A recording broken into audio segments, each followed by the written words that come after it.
what I'm going to do is I'm going to click menu. And I'm going to go to setup.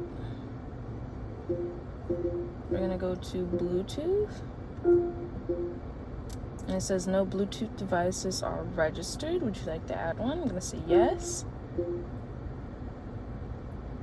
Alright, and then we need to make sure that our Bluetooth on our device is turned on.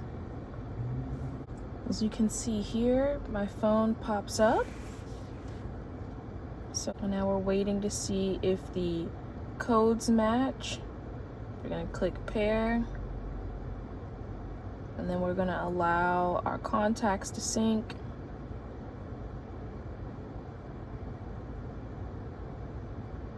Alright, and then now you can see that we're connected.